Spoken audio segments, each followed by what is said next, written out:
You walk into the dealership, and the brand new models gleaming under the showroom lights. Then, the salesman shakes your hand, talks torque curves and fuel efficiency, mentions the 5-year warranty. What he doesn't mention is the $4,200 rigging cost that's not in the sticker price. The fact that your boat's transom might need reinforcement, or that the discounted engine model sitting on the floor has been recalled twice and recertified without you ever knowing. Dealerships aren't required to disclose most of this, and they don't. Today, you're getting the truth they save for after you've signed: the hidden costs, the fine print, and the engineering compromises buried in the sales pitch. The price you don't see. The sticker on the cowling shows one number. The invoice you sign shows something completely different, and the gap between those two figures is where dealerships make their real money. When a manufacturer sets the suggested retail price for an outboard, they're pricing the powerhead, the lower unit, the electrical system, and the cowling. That's it. Everything required to actually bolt that engine to your boat and make it run is considered separate. The industry calls it rigging. You'll call it sticker shock. A Mercury 150 extra long shaft, 4-stroke, lists at $18,500. But getting that engine ready for the water requires controls, steering cables or hydraulic systems, a wiring harness, gauges and displays, throttle and shift mechanisms, battery cables, fuel lines, installation labor. When you add it all up, you're looking at another $3,200 to $4,800, depending on your boat's configuration. That's 25% more than the advertised price, and it's rarely broken out on the initial quote until you're already emotionally committed to the purchase. One customer bought a Suzuki DF 250 for $22,000. The salesman walked him through the features, the warranty, the fuel efficiency numbers. He signed the order form that afternoon. 3 weeks later, when he came to pick up his boat, the final invoice showed $27,100. The rigging cost was $5,100 because his center console required hydraulic steering instead of cable steering, plus a custom gauge package that wasn't compatible with the standard harness. He asked why this wasn't mentioned during the sale. The sales manager pulled out the original quote and pointed to a single line at the bottom in 8-point font that read, "Plus rigging and installation." The customer had initialed it without reading. The dealership had mentioned it once, in passing during the walkthrough, just enough to cover themselves legally. This is standard practice. Get the customer excited about the engine first. Let them imagine it on their boat. Let them talk about it with their family. Then normalize the installation cost as just part of the process. By the time the real number appears, they've already decided to buy. But here's what makes this more complicated than simple upselling.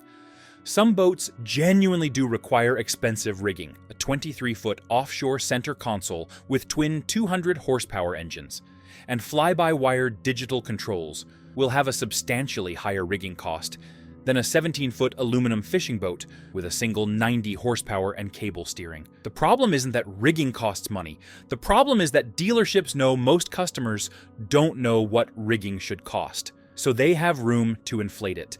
That markup on rigging is just the surface, because once the installation is complete and you're excited about getting on the water, there's something else buried in that sales pitch they carefully avoided explaining. Something printed right on the paperwork you signed. The coverage that isn't. 5-year limited warranty. It's printed right on the brochure. It sounds comprehensive. It sounds like protection. But the word limited is doing a lot of work in that sentence.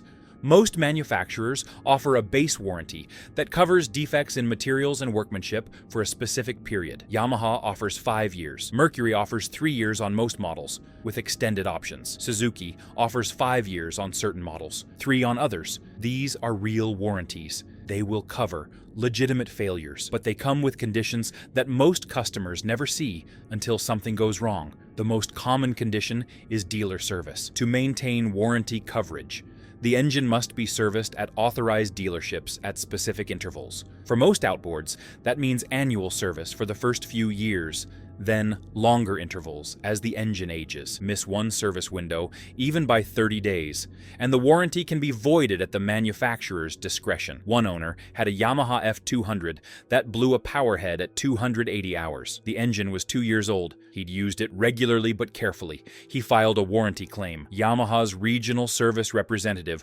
reviewed the service history and denied the claim. The owner had completed the first-year service at an authorized dealer. But for the second-year service, he'd taken it to an independent marine mechanic to save $340. That decision cost him $11,200 when Yamaha refused to cover the powerhead replacement. When he protested, Yamaha's response was simple. The warranty document clearly states that all service must be performed by authorized dealers using manufacturer-approved parts and procedures. The independent mechanic was qualified. He'd worked on outboards for 23 years, but he wasn't an authorized Yamaha dealer. That was enough to void the coverage. Dealerships know this. They frame the warranty as total protection during the sales process, but they also know it's conditional protection designed to keep customers coming back to their service department every year. The annual service on a 250 horsepower outboard typically costs between $450 and $700, depending on the dealer. Over a 5-year warranty period, that's $2,250 to $3,500 in guaranteed service revenue per engine. Some manufacturers are more flexible than others. Honda has historically been more lenient about service documentation. Mercury has become stricter in recent years, but the general principle remains. If you want the warranty to be there when something catastrophic happens, you need to follow the service schedule exactly as specified, at the locations specified. And there's another layer. Many warranties explicitly exclude certain types of damage. Corrosion from saltwater use, damage from improper fuel, wear and tear on wear items like impellers and anodes, damage from improper storage or winterization. One owner had a Suzuki DF-150 that developed corrosion in the cylinder head after 3 years. The engine had been used exclusively in saltwater and flushed after every use according to the manual. Suzuki denied the warranty claim, citing normal saltwater corrosion as an excluded condition. What most buyers don't realize until it's too late is that the warranty game has another wrinkle entirely, and it shows up most often when you're buying used. If this video is showing you the questions you should have asked before you bought used, tap the like button so more people see this. Then comment, would you pay extra for a dealer to provide full electronic control unit printouts with any used engine purchase? Because that might be the only way to force transparency into this market. And don't forget to subscribe and build a community for each other. Certified doesn't mean verified. The engine on the showroom floor has a bright yellow tag hanging from the cowling. Dealer certified pre-owned. Low hours, fully inspected, warranty available. The price is $12,900, which seems reasonable for a Mercury Verado 300 with 380 hours showing on the analog gauge. Seems reasonable until you understand what certified actually means in the marine industry. Dealerships take in used outboards as trade-ins or through auctions. They run basic diagnostics. They change the oil. They replace obvious wear items like spark plugs, impellers, and sacrificial anodes. They clean the cowling. They test run the engine. Then they put it on the floor with a certification sticker. In most cases, this is a legitimate process. The engine runs. The compression is good. Nothing is obviously wrong. But here's what they often don't check: the electronic control unit. Every modern fuel-injected outboard has an electronic control unit that records engine hours, fault codes, over-temperature events, over-revolution events, and a range of other diagnostic data. This data is permanent. It cannot be erased, and it doesn't necessarily match what's displayed on the gauge. Gauges can be replaced. Gauges can be reset. Gauges can be swapped between engines. The electronic control unit cannot be manipulated without specialized equipment and manufacturer access, which most dealerships don't have and wouldn't risk using if they did. One buyer purchased what he thought was a low-hour Verado, 380 hours on the gauge. The dealer showed him service records from the previous owner. The boat had been used for light recreational cruising. The engine looked clean. He paid $12,900 and had it installed on his boat. 6 months later, he took the boat to a different mechanic for a pre-season tune-up. The mechanic plugged into the electronic control unit to check for fault codes. The hour meter reading from the electronic control unit showed 690 hours, nearly double what the gauge displayed. When the buyer confronted the original dealership, they claimed the gauge had been replaced by the previous owner, and they weren't aware of the discrepancy. They offered no refund, no exchange, just a suggestion that he could trade it in toward a newer model if he wanted. This isn't universal. Some dealerships do pull electronic control unit data on every used engine. Some states are starting to require it, but in most places, there's no legal obligation to disclose electronic control unit hours, unless the customer specifically asks, and most customers don't know to ask. The same issue appears with fault codes. An outboard might have a dozen logged over-temperature events or over-revolution events stored in the electronic control unit. These events don't necessarily mean the engine is damaged, but they indicate how the engine was used. An engine that's been run hot repeatedly or over-revved consistently is going to have a shorter remaining lifespan than an engine that's been operated within normal parameters its entire life. Even if the hours are accurate and the history checks out, there's still one critical component that determines whether your engine runs efficiently or burns itself out prematurely. And dealerships get it wrong more often than they get it right. The propeller problem. The engine is installed, the controls are connected, the fuel lines are pressurized. The dealer starts the engine for the first time and lets it idle. Everything sounds good. They take the boat for a quick run. It planes off. It reaches 38 miles per hour. The customer is satisfied. The dealer collects payment. 3 months later, the customer notices the engine is running hot. Fuel economy is worse than expected. Wide open throttle doesn't feel as responsive as it should. He takes it back to the dealer. They check the cooling system. Everything is fine. They check the fuel system. No issues. Then they check the tachometer. The engine is turning 5,300 revolutions per minute at wide open throttle. It should be turning 5,800 to 6,200. The propeller is wrong. Every outboard has a specified wide open throttle revolution per minute range listed in the owner's manual. This range is where the engine produces rated horsepower efficiently without overloading the internal components. If the engine can't reach that range, it's being loaded too heavily. The propeller has too much pitch.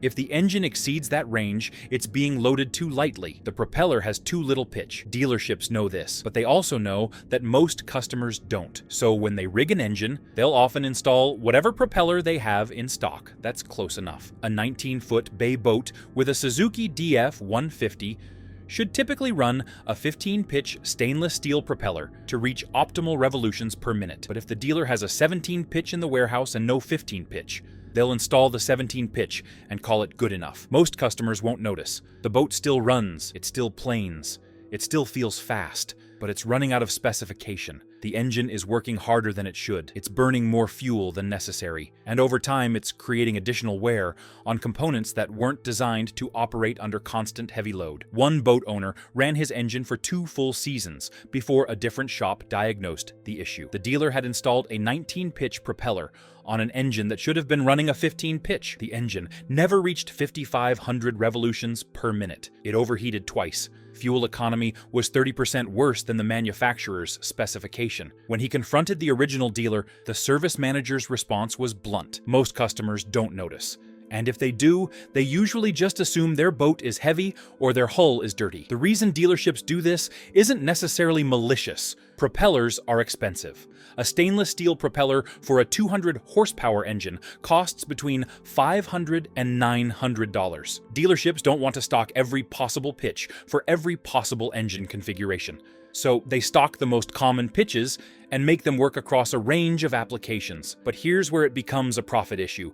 Dealerships make 40 to 60% margin on propeller sales. If they sell you the wrong prop and you come back later to have it optimized, they're selling you a second propeller. If they install the correct prop from the beginning, they're only selling one. Some dealerships will even intentionally underprop an engine slightly, so the customer feels like the boat is fast right away. A lower pitch prop makes the boat accelerate harder and feel more responsive at mid-range speeds, but it costs you top-end speed and efficiency. And if you think propeller problems are frustrating, they're nothing compared to what happens when a genuinely defective engine lands on your transom and you try to make it the manufacturer's problem. When lemons don't count, the engine fails. You bring it back to the dealer. They repair it under warranty. 2 months later, it fails again. Same symptom, loss of power under load.